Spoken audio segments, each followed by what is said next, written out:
Bonjour à tous. Alors, bienvenue à cet atelier sur les métiers d'aide aux personnes. Alors, il y a encore pas mal de personnes qui arrivent.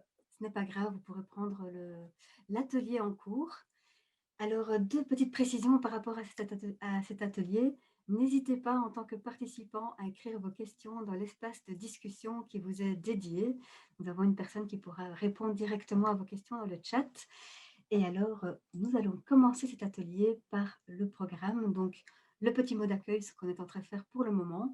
Et puis, on passera à la présentation des différents métiers. Et puis, à la présentation des formations, ensuite des stages. Et puis, on prendra un moment pour répondre à l'ensemble de vos questions avant de clôturer l'atelier. Alors, sans plus attendre, je passe à nos invités du jour. Alors, on a beaucoup de chance aujourd'hui de pouvoir accueillir Marine van der Stegen, qui va nous parler du métier d'accueillante d'enfants. On va accueillir également Cléo Duponchel, qui sera présente pour nous parler des métiers d'agent de pompes funèbres et entrepreneur de pompes funèbres. Et Monsieur Dutrieux, qui est présent pour nous parler des métiers de directeur de maison de repos. Nous avons un invité spécial également, Monsieur Samuel Cardon de la mission locale d'Ixelles. Donc, on aura l'occasion également d'entendre toute la mission locale d'Ixelles met en place pour les agents de pompes funèbres. Et puis alors, nous avons plusieurs apprenants de l'EFP qui nous ont rejoints aujourd'hui. Donc, on aura aussi l'occasion de les entendre. Mélanie Oliveri, Camille Chouali et Cathy Houben. Pour le personnel de l'EFP, nous avons Bastian Hervers et Cindine van der Straten du pôle service et Soumaya Srifi, déléguée à la tutelle, qui répondra à l'ensemble des questions liées au stage. Alors, j'ai des personnes qui me disent qu'elles n'entendent pas dans le chat. Est-ce que l'un des intervenants peut me faire signe s'il m'entend? Vinciane, tu peux faire un signe si tu m'entends? Ok. C'est un tout petit peu faible, mais je t'entends, oui. Ok, très bien. Est-ce que c'est mieux comme ça? Oui, on m'entend mieux? Ah bah c'est parfait, génial. Alors, nous allons commencer par le métier d'accueillante d'enfants. Donc, Marine van der Stegen, est-ce que vous pouvez nous expliquer une journée type dans votre métier? Bien sûr, avec grand plaisir. Alors, la journée type, donc moi personnellement, j'aime beaucoup arriver le matin pour avoir le temps de préparer la journée. Donc, qu'est-ce qu'on va faire comme activité? Qu'est-ce qu'on va faire avec les enfants? Qu'est-ce qu'on va faire à manger? Quel est le menu? Tout ça. Donc, je prépare un petit peu déjà les gobelets des enfants et tout et tout. Et puis, quand les parents arrivent, accueillir les parents et leurs enfants, pouvoir échanger quelques informations sur comment s'est passée la nuit, la soirée, le matin, le petit-déj, tout ça, ce qui peut nous permettre de savoir comment va se dérouler la journée si l'enfant n'a pas bien dormi ou ce genre de choses. Et puis, en général, petit à petit, quand tous les enfants sont là, il y en a certains, les tout petits, qui retournent au lit. Quand les bébés sont tous au lit, ben, on s'occupe des grands, on a la chance de faire plein d'activités avec eux, et alors là, il y en a, on a des centaines d'idées d'activités différentes, et quand on cherche un petit peu et qu'on se creuse la tête, voilà, on fait des activités, et puis petit à petit, les bébés se réveillent, on va les changer, c'est pouvoir nourrir les enfants, leur donner la panade, le biberon, ou les laisser manger tout seuls en fonction des âges. Et puis, il y a la sieste de midi, qui est souvent très chouette parce que ça nous permet aussi de pouvoir faire de l'administratif. Donc, moi, personnellement, c'est à ce moment-là que je vais faire tout mon administratif pour pouvoir éviter d'être en retard et d'avoir trop de travail qui s'accumule. Et puis, ben, quand les bébés et les enfants se réveillent, ben, c'est l'heure des panades, l'heure du goûter pour les grands qui mangent tout seuls, et puis encore l'heure des jeux libres et des jeux, des moments câlins et des moments tout doux avec les enfants. Et puis, ben, petit à petit, les parents arrivent, et donc c'est rendre les enfants à leurs parents. Bien entendu, bien échanger sur comment s'est passée la journée, tout ça, pour que les parents soient au courant de comment ça se passe avec leur enfant. Et puis, ben, c'est l'heure de fermer, donc un petit coup de ménage souvent, et puis on retourne à la maison. Donc voilà. OK, merci. Pas de Quels souci. seraient les avantages dans votre métier? Pour moi, les avantages, c'est de un, c'est un métier de passion et c'est vraiment un métier que j'exerce avec passion tous les jours. Je suis tous les jours, contente d'aller au travail, je suis tous les jours contente de retrouver mes petits loulous, je suis les parents aussi parce qu'on construit des relations avec eux. C'est, pouvoir voir les enfants grandir. La plupart, on les a vers 3 mois et on les voit partir à 3 ans, donc on est là vraiment pour le début de toute la vie d'un enfant, de tous les apprentissages, parce qu'on les voit apprendre à bouger, à marcher, à ramper, et puis à devenir propre, et puis à commencer à passer par toutes les phases de la propreté, et puis le langage aussi. Donc c'est vraiment chouette de pouvoir les voir s'épanouir, je trouve, au jour le jour. Je trouve, moi, je trouve ça assez reconnaissant. Je trouve que c'est vraiment, je sais pas, moi, c'est vraiment, comme je dis, juste avoir mon métier de passion, quoi. Les voir grandir, les aider à s'épanouir et voilà. Super, merci beaucoup. Pas de souci. Quelles seraient les contraintes de votre métier? Dans les contraintes, beh, parfois, comme je l'ai dit plus tôt, c'est parfois l'administratif. C'est-à-dire que si on n'est pas super, super bien organisé, ça peut vite devenir un petit peu, Heu, on est vite un peu débordé par l'administratif qu'on doit faire. Donc l'idéal, c'est de le faire au jour le jour, ce qui du coup n'est plus trop un inconvénient. Mais voilà, il faut juste pas se laisser, déborder. Je dirais parfois les horaires. Oui, effectivement, il y a parfois des jours où j'ai des horaires peut-être un peu plus longs et un peu plus contraignants. Mais pour moi, de nouveau, le jeu en vaut la chandelle.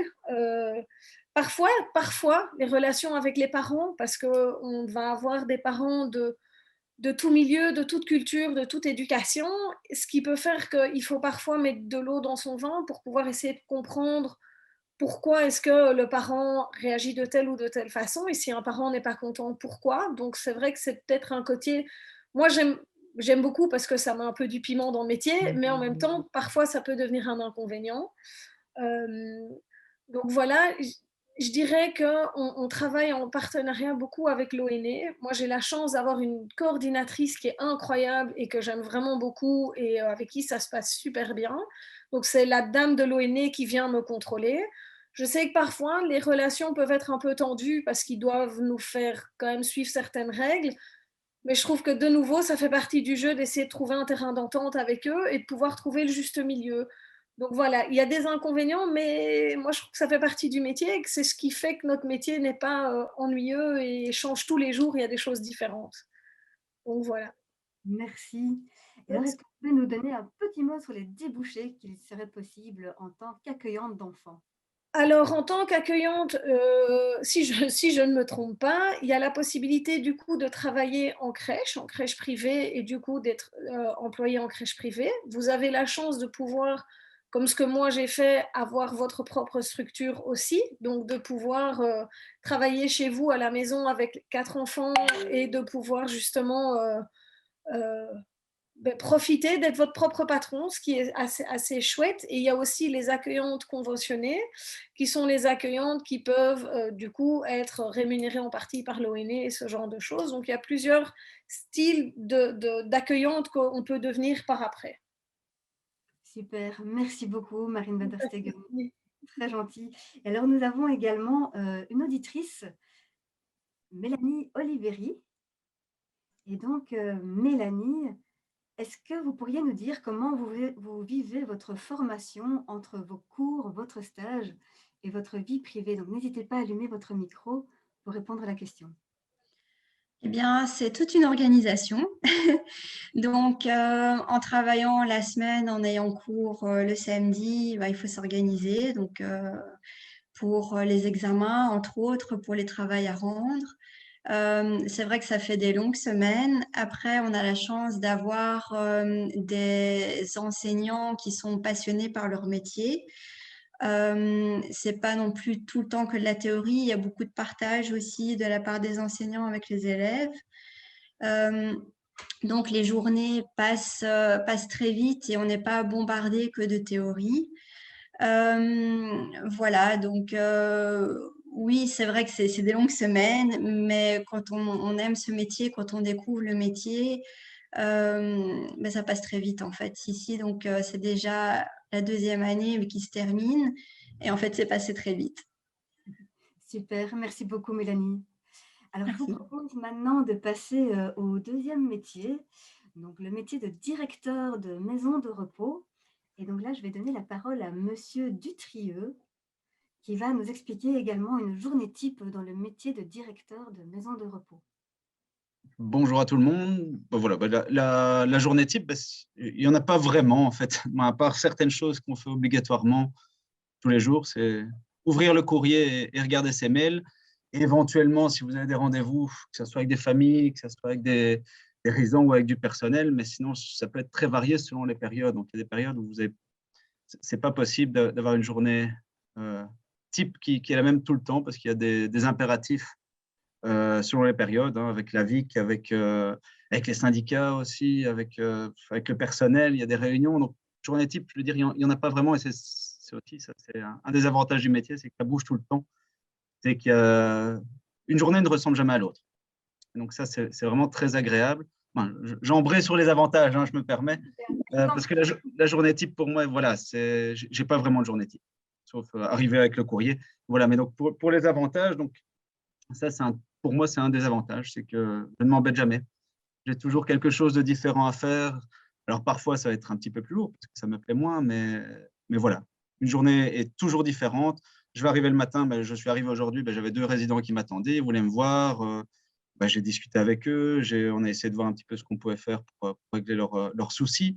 J'ai eu des coups de téléphone de famille. Voilà, c'est des familles qui s'inquiètent. Il y a une hospitalisation, ils aimeraient bien savoir si… Voilà, il y a aussi des problèmes dans les familles. Et donc, il faut savoir finalement écouter les personnes. Et ça, faut aimer. Hein, mais donc, je ne sais pas si c'est un avantage ou un inconvénient, mais en tout cas, ça peut être très, très valorisant aussi et très, très agréable. Parce que parfois, on a des retours qui sont super, super bien. Et donc, un des avantages du métier, je viens d'en parler maintenant, c'est vraiment les contacts sociaux. On a l'occasion d'avoir des contacts avec plein de personnes, que ce soit des résidents, des familles, le personnel, des contacts extérieurs aussi, hein, donc avec les CPS, avec les plans de cohésion sociale, etc. Alors, l'autre avantage, c'est que c'est très varié, parce que vous allez toucher, donc je le disais un petit peu avant, mais voilà, je répète de manière un petit peu plus structurée, donc c'est les ressources humaines. Donc ça, vous allez devoir travailler dans les ressources humaines. Il y a de la comptabilité. On aime ou on n'aime pas, hein, mais il y a la comptabilité, il y a de la législation. Vous allez avoir des marchés publics. Parfois, c'est des choses beaucoup plus techniques aussi. Vous allez devoir vous informer sur la construction parce que vous faites une réparation dans votre institution et il va falloir vous organiser pour comprendre un petit peu de quoi on vous parle. Alors, vous allez faire une rénovation, vous allez avoir des… Voilà, donc c'est très, très varié, vraiment. Donc, ça, c'est un autre avantage qui n'est pas… Excusez-moi, je vous coupe. Mais quelles Oui. seraient les contraintes du métier? Alors, repos. les contraintes… Je veux dire, voilà, je pense que quand on aime bien son métier, les contraintes, il n'y en a pas tant que ça. Maintenant, il y a des petits points qui sont un peu plus désagréables. Hein, donc, forcément, quand on doit avoir des contacts sociaux, il y a les avantages et les inconvénients des contacts sociaux. Parfois, ça se passe bien, parfois, ça se passe moins bien. Mais vraiment des contraintes, je veux dire, la disponibilité. Donc, Madame Van der Stegen, Madame Van der Stegen qui en parlait avant, je pense, hein, et c'est à peu près la même chose. Hein, donc, les contraintes, c'est la disponibilité. Vous devez pouvoir être disponible. Vous avez parfois des longues journées. Vous êtes rappelé le week-end. Donc, ça, c'est… Voilà, maintenant, chacun va organiser son travail aussi comme il le souhaite. Hein, ça, c'est l'autre avantage du métier de directeur, c'est qu'on peut s'organiser soi-même. Donc, ça, c'est vraiment un des gros avantages. Mais donc, la contrainte, c'est essentiellement la disponibilité. Donc, au niveau de la famille, parfois, ce n'est pas toujours facile selon les périodes. Hein. Si vous avez un gros dossier devant vous parce que vous devez demander des subsides, ça va vous prendre beaucoup de temps. Si vous êtes à la période de facturation ou à la période du calcul de votre forfait, etc., voilà, c'est des choses qui peuvent vous prendre énormément de temps. Et donc, ou alors si vous êtes dans vos comptes, hein, vous devez rendre vos comptes au réviseur, etc. Vous avez le réviseur qui va passer, qui va vous envoyer des mails, qui va vous téléphoner, et il faut lui répondre assez rapidement. Et ça peut être très, très embêtant. Et quels seraient du coup les débouchés dans votre métier? Alors, les débouchés, juste une petite contrainte aussi en plus, c'est qu'il faut savoir un petit peu tout faire. Hein, donc, parfois, ça peut être une contrainte aussi, c'est que, donner un exemple, en tant que directeur, voilà, j'ai dû aller vider une citerne de mazout parce qu'il y avait, vider, retirer l'eau d'une citerne de mazout. Donc, voilà, il faut savoir tout faire. Si vous avez votre ouvrier qui est en vacances ou vos ouvriers qui sont en vacances, il faut savoir tout faire aussi. Savoir mettre les mains à la pâte. Voilà, alors les débouchés, directeur de maison de repos, forcément, donc que ça soit dans le privé lucratif, non lucratif ou dans le public. Donc ça, c'est une première chose. Après, je pense qu'il y a aussi des possibilités de déboucher dans pas mal d'associations, que ce soit des associations professionnelles, dans les fédérations, par exemple, de directeurs de maisons de repos ou alors de maisons de repos, dans des associations liées aux personnes âgées en général, ou alors à l'AVIC aussi. À l'AVIC, vous pouvez trouver un poste de conseiller ou de contrôleur, d'inspecteur, voilà, ou alors en santé publique, hein. Ou éventuellement à l'université, si ça vous intéresse, voilà, il y a des possibilités pour tout ce qui concerne les personnes âgées, ça existe aussi. Et je me permets de revenir aussi, j'ai oublié de vous dire, pour les contraintes du métier, je ne sais pas si c'est une contrainte, un avantage, je pense que ce qui est fort important, c'est vraiment d'aimer les personnes âgées pour faire le directeur de maison de repos. Si vous n'aimez pas les personnes âgées, voilà, il va y avoir un problème à un moment, hein. Donc, il faut vraiment aimer les personnes âgées et savoir que vous allez travailler tous les jours avec elles. Voilà. Je ne sais pas si je réponds à vos questions. Mais... Très, très bien. Merci beaucoup, Monsieur Détrieux. C'est très gentil. On va passer à Chouali Camille, qui est donc auditrice en directeur de maison de repos. Et donc, Camille, pouvez-vous nous dire voilà, comment vous vivez votre formation entre les cours, les stages voilà. Donc déjà, bonjour. Nous, c'est que les cours sont le soir, donc le lundi et le mercredi de 18h à 21h30. Donc c'est vrai que quand on travaille en temps plein la journée, toute la semaine, c'est fatigant, ça c'est vrai. Mais voilà, ça se fait plutôt bien. Du moment qu'on est intéressé par rapport aux cours qu'on nous donne et qu'on est motivé dans la formation, voilà, il faut travailler. Effectivement, c'est de l'investissement parce que pour ceux qui ont des familles, on les voit moins vu qu'on n'est pas là le soir. Voilà, pour tout un tas de choses, c'est vrai qu'on peut beaucoup moins faire de choses chez nous. Sinon, en dehors de ça, je trouve ça plutôt chouette parce que les profs sont très intéressants. Et on a des profs qui sont vraiment directeurs de maisons de repos. Donc, on a des anecdotes, on a des choses où on connaît vraiment ce qui se passe sur le terrain aussi. C'est des matières très variées. Donc, il y en a vraiment pour tout le monde. Voilà, il y a la comptabilité, il y a l'aspect plutôt psychologique de la personne âgée. Donc, voilà, on a vraiment tout qui représente bien le métier, je trouve. Et après, au niveau des stages, c'est vrai que c'est juste une semaine de stage. Donc ça va, c'est pas très contraignant. À part toujours, voilà, pour ceux qui travaillent, comme c'est un stage en journée, il faut pouvoir poser des congés aussi. Donc, voilà, c'est simplement une histoire d'organisation. Mais sinon, ça se fait bien. Voilà. Camille. Alors, nous allons passer au métier suivant, qui est le métier d'agent de pompe funèbre. Et donc, je vais donner la parole à Cléo Duponcel. Et donc, Cléo, peux-tu nous expliquer une journée type du métier d'agent de pompe funèbre? Bonjour tout le monde. Alors, journée type, il n'y a pas, clairement. Il n'y a pas une seule journée qui ressemble à une autre. Par contre, on a peut-être plus des semaines types. Donc, ça commence par le fameux coup de fil où on nous annonce un décès. Ensuite, il faut faire ce qui est le plus urgent, c'est-à-dire rencontrer la famille pour signer des papiers, organiser les funérailles, etc. Aller s'occuper du défunt, donc faire la toilette ou le déplacer, le cas échéant. Ensuite, on a plusieurs jours pour organiser les funérailles. Donc, ça passe par la commande de fleurs, les petits cartons souvenirs, le livret de messe, créer un hommage un petit peu spécial. Toutes ces choses-là qu'on va organiser pendant plusieurs jours. Et ensuite, il y a le jour de la cérémonie où là, on va accueillir les familles, le nombre de personnes en fonction du type de cérémonie et on va parfois devoir prendre la parole, guider un petit peu tout ça. Donc ça, c'est plus le poste de maître de cérémonie qui est compris dans agent de pompe funèbre. Agent de pompe funèbre, on a vraiment une partie où on s'occupe du défunt, donc un corps décédé. Il y a la partie qui est beaucoup plus administrative, donc c'est toutes les démarches, les commandes, etc. Et puis, il y a la partie où on va plus accompagner la famille, qui est un peu plus maître de cérémonie, parfois même un petit peu assistant social en fonction des situations. Donc voilà, on a plus une semaine type qu'une journée type. Très bien, merci. Cléo? Oh, je suis toujours. Excuse-moi, on a un petit problème technique, donc voilà. Je suis là. Je pense que c'est super, très très bien. Alors, est-ce que tu pourrais nous expliquer un peu les avantages du métier? Il y en a plein, c'est que de l'amour. Les avantages, c'est que c'est un métier qui déjà est axé sur l'humain. Donc, pour les personnes qui, comme moi, ont envie d'avoir un sens quand on se lève le matin, c'est parfait parce qu'on va aider des gens, on va vraiment rencontrer des familles, on va prendre connaissance d'histoires, de tranches de vie. Et ça, c'est vraiment hyper chouette. Et c'est aussi un métier qui est génial pour ceux qui ont la bougeotte. Donc, on reste rarement tout le temps derrière son ordi à faire la même chose. On va se déplacer, on va transporter des défunts ou des cercueils ou peu importe. On court à gauche, à droite. On aime ou on n'aime pas, mais voilà. Et on est constamment en train de faire quelque chose de différent. Donc, l'avantage, puis c'est un métier qui est hyper polyvalent. Donc, il y a rarement une cérémonie qui va ressembler à une autre. C'est toujours assez différent. Bon, il y a des choses qui se ressemblent, hein, mais dans l'idée, c'est quelque chose de très polyvalent. Donc, c'est difficile d'avoir un train-train quotidien, vu que tout est à chaque fois différent. Il y a tous les imprévus à gérer, etc. Donc, ça, c'est très chouette. Puis, c'est un métier au niveau humain, c'est hyper enrichissant.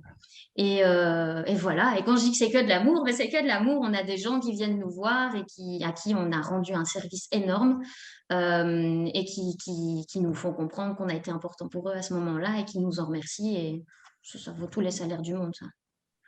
Super, merci. Alors, quelles seraient les contraintes du métier? Les contraintes. Il n'y a pas d'horaire, déjà.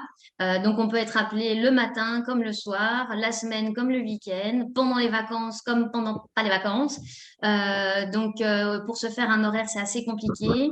C'est aussi un métier, comme je disais, c'est un avantage, on gesticule, mais parfois, ça peut être une contrainte, c'est qu'on gesticule. Donc, on est tout le temps en train de courir partout. Et puis, ce qui peut être assez contraignant aussi, c'est en fonction des familles qu'on a en face de nous. On a quand même des familles qui sont dans une période difficile de leur vie et parfois il y a des émotions qui sont plus compliquées que d'autres à gérer parce qu'il y a les étapes du deuil et il y a la partie où les gens sont tristes, mais parfois il y a la partie où les gens sont en colère. Et donc cette colère, comme on est les premières personnes à être face à ces gens-là à ce moment-là, parfois il faut gérer des comportements comme ça, c'est assez compliqué. Et comme les personnes souvent sont tristes, elles sont perdues et donc il faut que nous, on ait vraiment des compétences organisationnelles assez élevées pour pouvoir gérer justement le fait que les gens changent d'avis parce qu'ils sont complètement perdus, etc. Une autre contrainte du métier, c'est un métier qui est assez physique, donc il faut le savoir, il faut avoir envie. Et puis, une autre, c'est qu'en tant que femme, faut se battre, quoi. Je dis pas qu'il faut mordre sur sa chic, mais on a notre place là, mais il faut le montrer, faut s'affirmer. Et les gens, ils sont très ouverts à ça. De toute façon, on est des êtres humains quand même, aux dernières nouvelles.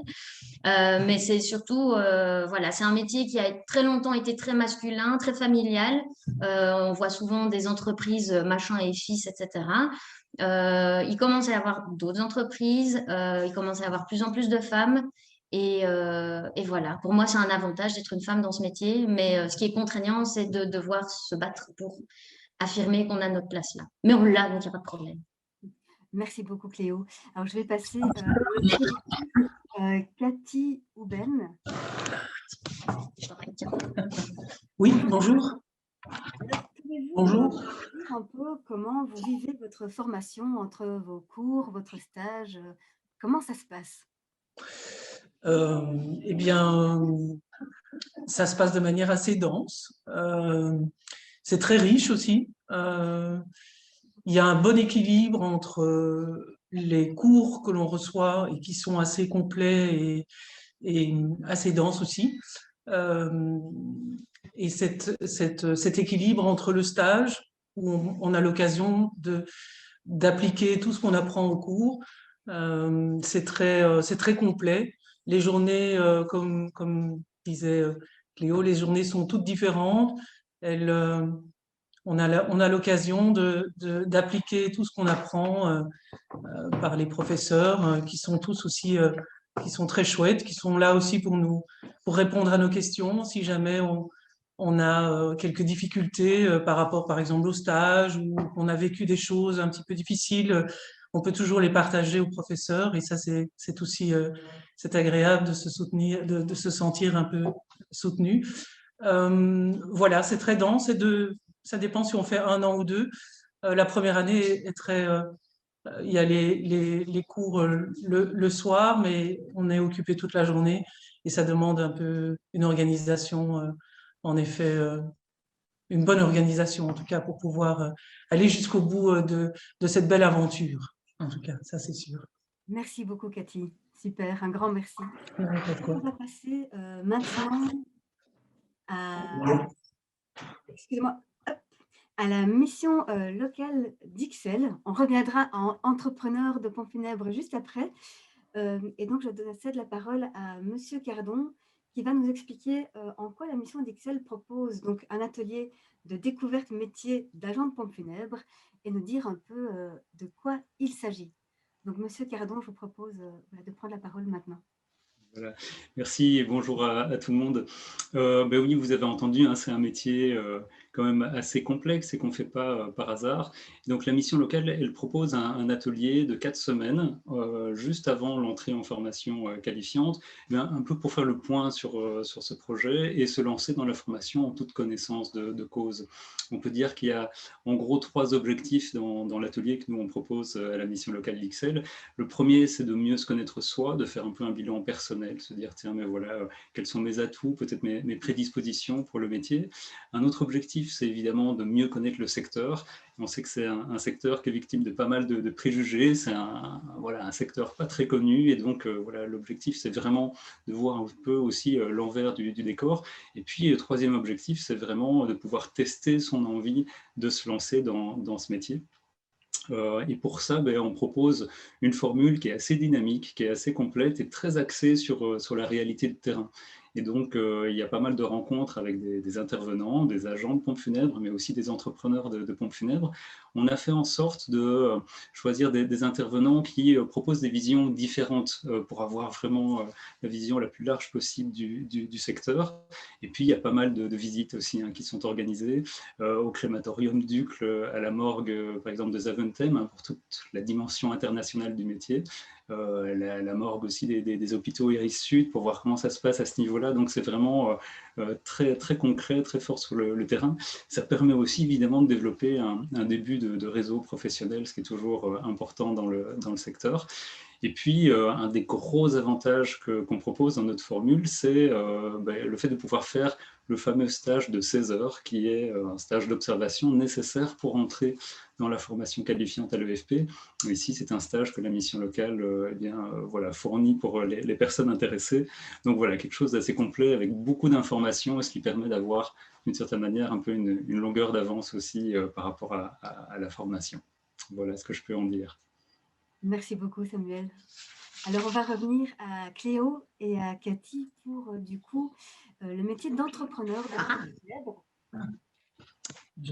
Donc, est-ce que tu pourrais nous dire un petit peu quelle est la différence entre un agent et un entrepreneur de pompe funèbre et nous expliquer un peu, du coup, la journée type d'un entrepreneur de pompe funèbre? Oui, alors la différence, c'est que l'agent exécute et l'entrepreneur décide.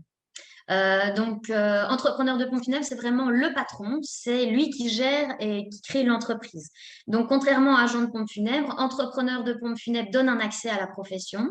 Donc, avec agent de pompe funèbre, on peut être employé dans une entreprise de pompe funèbre, mais on ne peut pas ouvrir son entreprise. Si on veut ouvrir l'entreprise, il faut l'accès à la profession. Et donc, dans ce cas-là, il faut faire la 2e année pour entrepreneur de pompe funèbre. Pareil, comme pour agent de pompe funèbre, il n'y a pas vraiment de journée type.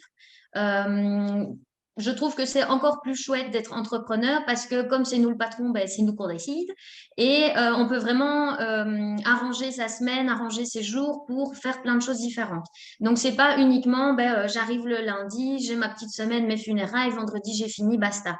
On peut vraiment, il y a des rencontres avec des fournisseurs, on peut se renseigner sur le métier, les différentes façons de faire le métier. Personnellement, j'essaie de faire de la sensibilisation aussi auprès du public. Donc, tout ça sont plein de choses qu'on peut mettre en place qui sont assez différentes d'agents de pompe funèbre, mais qui rentrent dans le cadre de ce métier-là. Et donc, on a plus de responsabilités forcément, mais l'avantage, si on a plus de responsabilités, c'est qu'on a plus de possibilités de décider. Et donc, on peut choisir un peu plus largement la façon dont on va travailler. Donc, journée type, vraiment, il y en a pas. Ok. Alors, rapidement, les avantages et contraintes et un peu les débouchés aussi du métier Oui. d'entrepreneur. Les avantages, comme je dis, comme on est le patron, on décide. Donc, on décide à quoi va ressembler notre entreprise, comment est-ce qu'on va diriger les funérailles, comment est-ce qu'on va travailler, comment on va communiquer avec les gens. Et puis, on fait appel à du personnel au bout d'un moment et donc on choisit nos collaborateurs, etc. Ça, c'est vraiment bien. Les contraintes, c'est que du coup, on a quand même une entreprise à gérer et du personnel à gérer. Et comme on n'a pas d'horaire type, on a des gardes, donc c'est des moments où on a le téléphone et il faut pouvoir répondre. Et comme je dis, ça peut être jour et nuit, week-end, comme en semaine. Et donc il faut pouvoir déléguer. C'est pas toujours facile, hein, je suis la championne pour, pour me prendre la tête quand je dois déléguer quelque chose à quelqu'un, mais il faut pouvoir déléguer et faire confiance. Et faire en sorte que tout s'organise de manière optimale. Parce que la grosse contrainte qu'on a dans ce métier, c'est qu'on joue avec des délais très courts. Contrairement, par exemple, à l'organisation d'un mariage, ça prend des mois. Ici, c'est des jours uniquement. Et du coup, faut que tout soit bien organisé, que tout soit en ordre, s'assurer que le personnel a bien fait le travail, que nous-mêmes, en tant que patron, on a bien fait le travail, et faire en sorte que l'entreprise, elle tourne, quoi, tout simplement. Et au niveau des débouchés, tout le monde va mourir, hein. Donc, a priori, je pense qu'il y aura toujours du boulot. Maintenant, il faut quand même être conscient des contraintes du métier. Donc, si on cherche un métier plan-plan où on travaille du lundi au vendredi, on a tous les week-ends les congés scolaires, honnêtement, vous allez être déçus. Donc, il faut savoir qu'il y a des heures supplémentaires ou décalées qui vont être faites.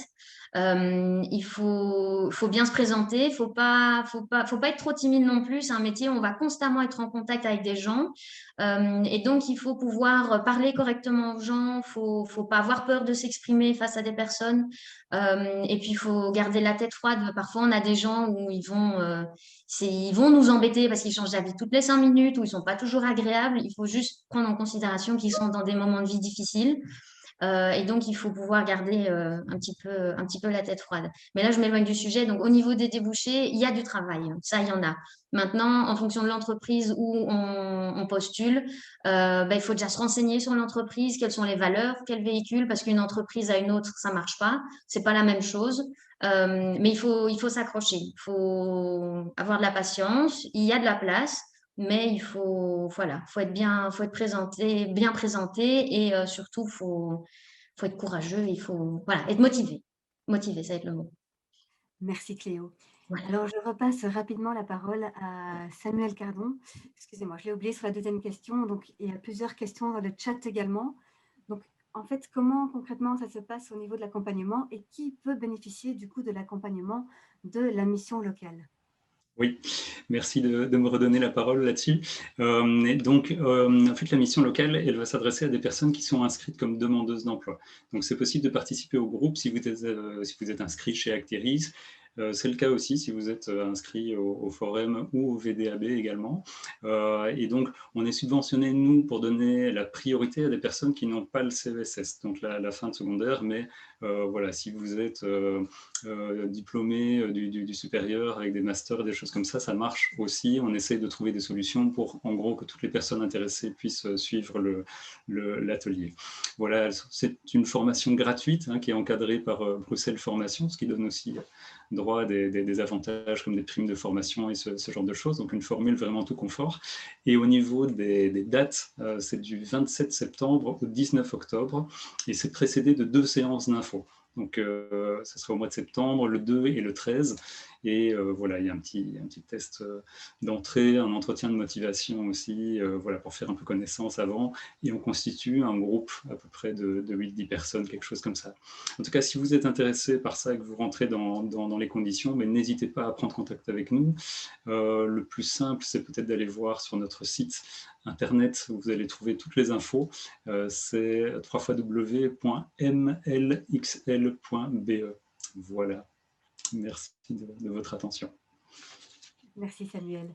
Alors maintenant, je vais passer la parole du coup à Vinciane Hervers pour qu'elle puisse nous expliquer un peu comment ça se passe au niveau du coup des formations. Alors, au niveau des formations, je vais les passer toutes l'une après l'autre. Je vais d'abord vous parler des accueillantes d'enfants. Alors, donc, Marine nous a parlé du métier. La formation est une formation de 2 ans.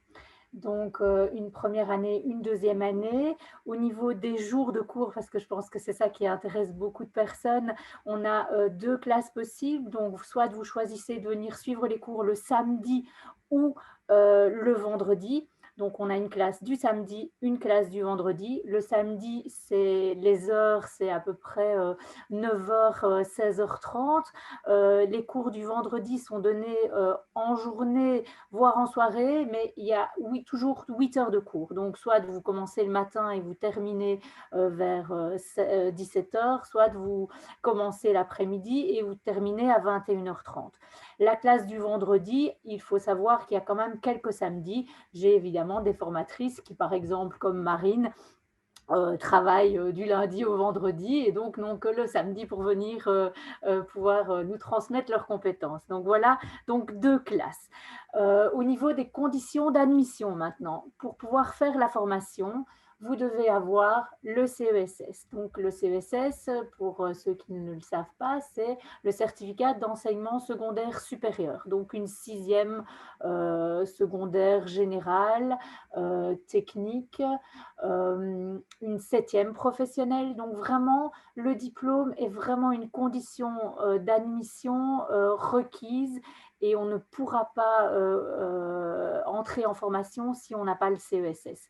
C'est une exigence de l'ONE. Donc, le niveau de diplôme est une exigence de l'ONE et donc il n'y a pas d'examen d'entrée si vous n'avez pas le CESS. Donc, ce que j'aurais envie de vous dire, c'est si vous n'avez pas le CESS, essayez de trouver un endroit, que ce soit en promotion sociale ou autre, pour terminer votre CESS ou passer peut-être un jury. Au niveau du diplôme, ben voilà, c'est un diplôme de coordination et d'encadrement accueillante d'enfants qui est évidemment reconnu par l'ONE. Au niveau, on passe de l'autre côté de la vie, directeur de maison de repos, on fait beaucoup d'allers-retours aujourd'hui. Alors, directeur de maison de repos, la formation dure également 2 ans. Pour pouvoir avoir accès à la formation, il faut avoir un diplôme de l'enseignement supérieur. Donc, on entend par diplôme de l'enseignement supérieur un bachelier, un graduat, un master, une licence, donc tout ce qui est au-delà du certificat d'enseignement secondaire. Au niveau des jours de cours, je pense que Camille en a déjà parlé un petit peu tout à l'heure, elle a le dévoilé, que vous avez cours normalement le lundi, le mardi et le mercredi soir, donc 18h, 21h30. Donc en première année, 3 cours par semaine. En deuxième année, 2 jours de cours par semaine, le lundi et le mercredi soir. Au niveau des diplômes, alors il faut savoir que la fonction de directeur de maison de repos est une fonction qui est réglementée et donc, comme on est en Belgique, il y a différentes réglementations à la fois en Wallonie et sur Bruxelles. Et donc, pour pouvoir exercer en tant que directeur de maison de repos en Wallonie, vous pouvez faire la première année. Donc, la première année est une année qui vous diplôme pour obtenir un agrément pour la région wallonne. Pour pouvoir exercer à Bruxelles, vous devrez avoir une deuxième année, qui est donc la deuxième année qui vous permet à la fois d'exercer en Wallonie et à Bruxelles.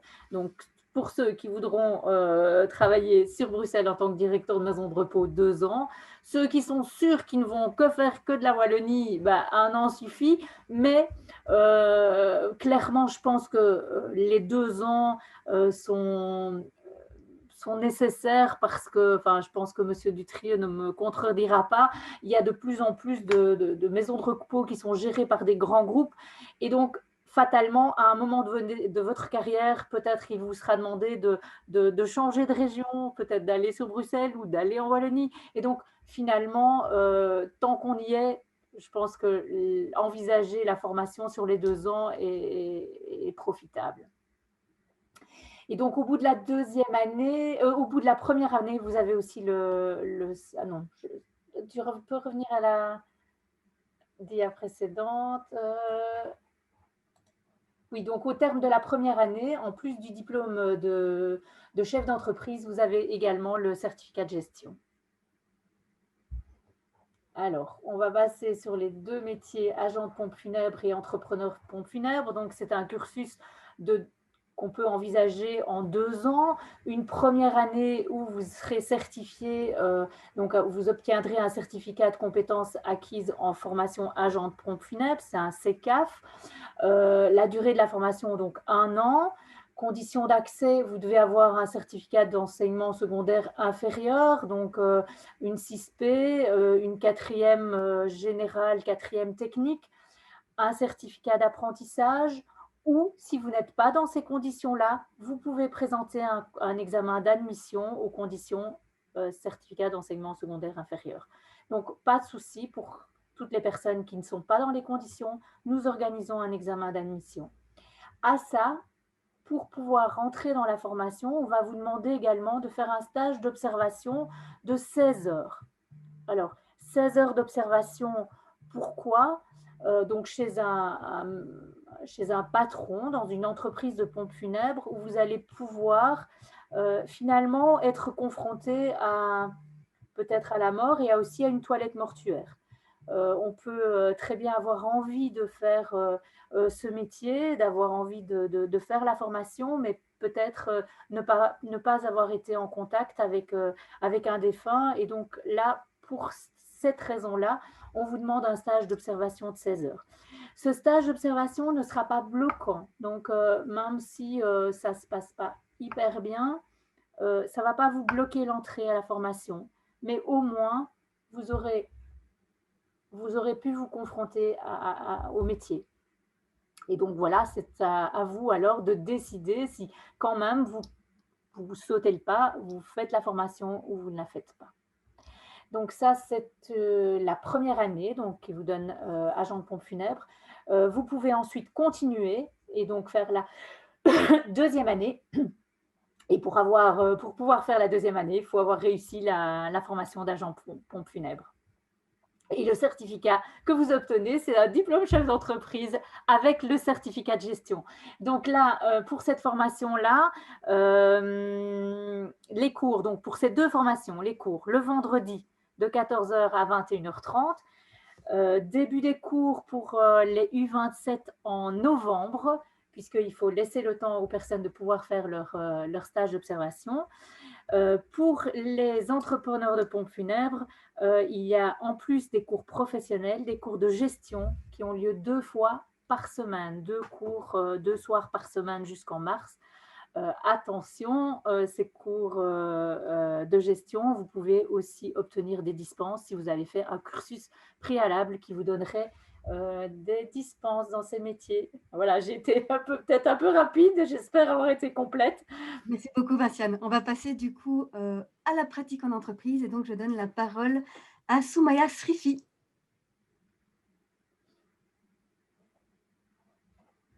Soumaya?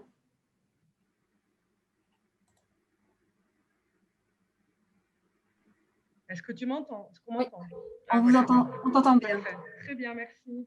Donc, je disais, l'alternance, c'est quoi? C'est une méthode pédagogique qui est en 2 temps, 2 lieux. Donc, on apprend tout en travaillant, c'est-à-dire qu'on a une formation pratique en entreprise et on a une formation technique et théorique au centre de formation.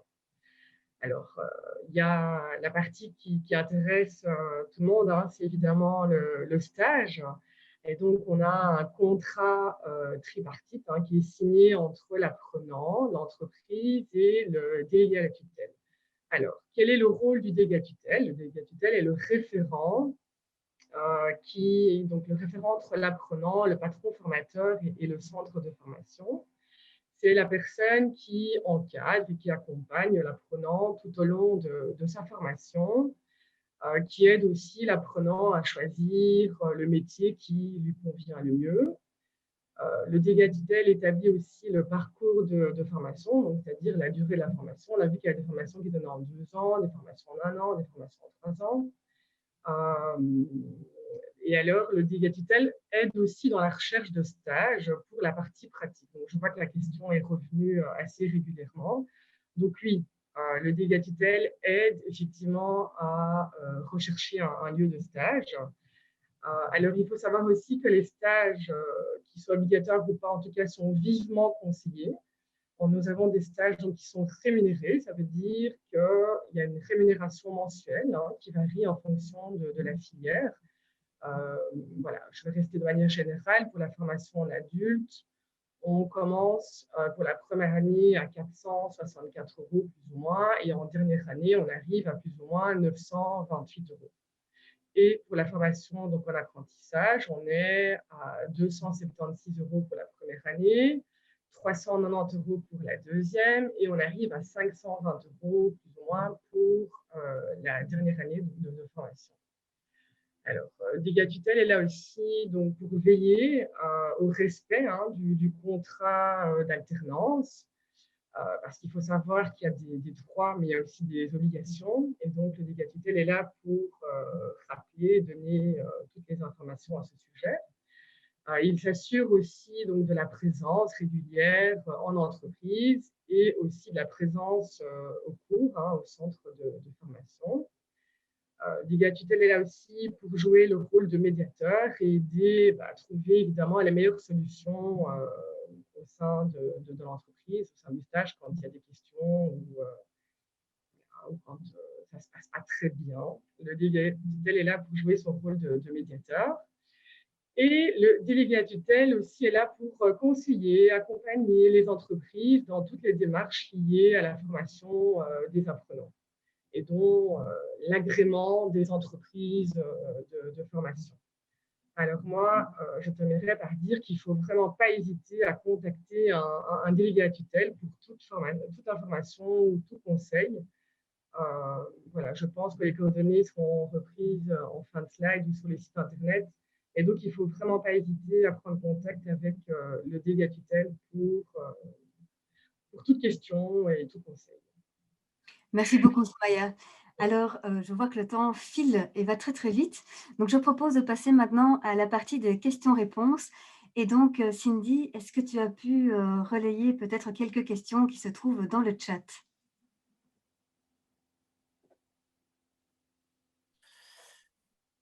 Alors, écoute, pour l'instant, j'arrive à suivre, si ce n'est que peut-être une question pour Vinciane. Non, écoute, parce que j'ai une question ici assez précise concernant des congés éducation donc pour Laetitia. Elle demandait au niveau des stages de 250 heures, mais qui sont évidemment, voilà, qu'on peut obtenir sous conditions particulières. Elle demandait si elle pouvait obtenir des congés éducation pour cela. Mais comme les 250 heures, c'est particulier, voilà.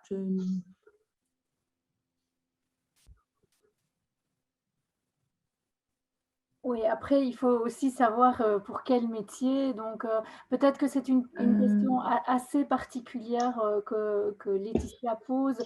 Moi, je proposerais peut-être de nous la poser par email pour qu'on puisse répondre vraiment plus particulièrement à ces questions. Je ne sais pas si toi, tu sais de quel métier il s'agit.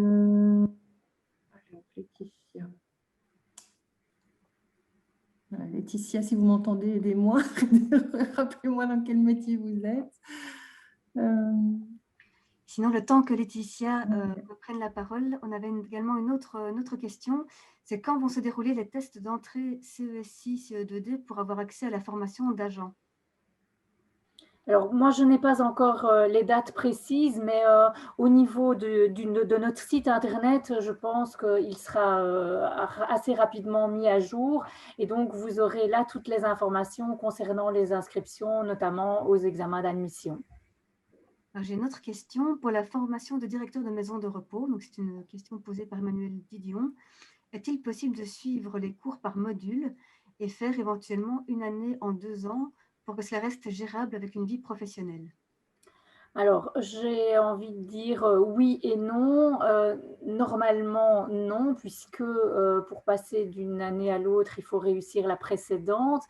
Et donc, la seule chose qui soit possible, c'est effectivement de doubler une même année et donc d'être dispensé pour les cours où vous avez obtenu au moins 12 sur 20. Donc, c'est particulier.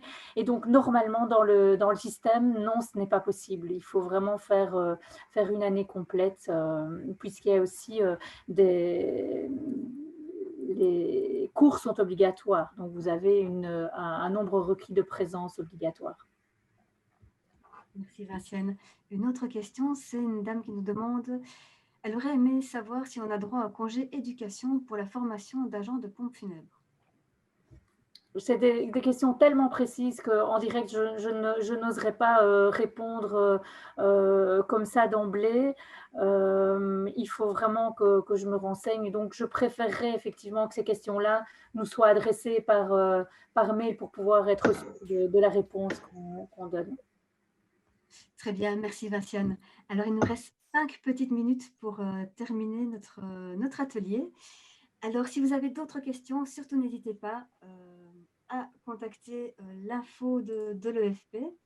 Une toute petite remarque par rapport aux inscriptions. Si vous avez envie de vous inscrire, c'est tout à fait possible. Les inscriptions seront ouvertes à partir du 10 mai.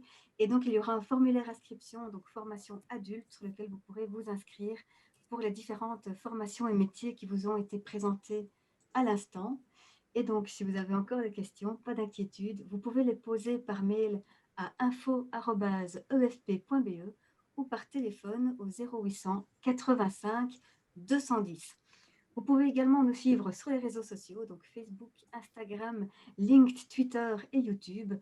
Et alors sur YouTube, petit plus, c'est que vous avez accès évidemment à l'ensemble des vidéos métiers également.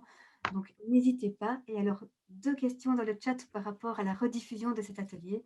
Donc oui, je vous confirme que cet atelier sera bien rediffusé sur le site de l'e-tour des métiers. Donc voilà, n'hésitez pas à nous rejoindre là-bas si vous n'avez pas pu accéder à une partie de l'enregistrement parce que vous êtes arrivé un peu en retard. Pas d'inquiétude, il sera bien rediffusé. Alors voilà, je remercie l'ensemble de nos intervenants d'aujourd'hui. Merci aux formateurs qui nous ont accompagnés durant cet atelier. Merci à Samuel Cardon de la mission locale de s'être déplacé pour cet atelier également. Merci à Vincent Hervers et au pôle service. Et merci à Soumaya pour sa participation au niveau des explications de stage.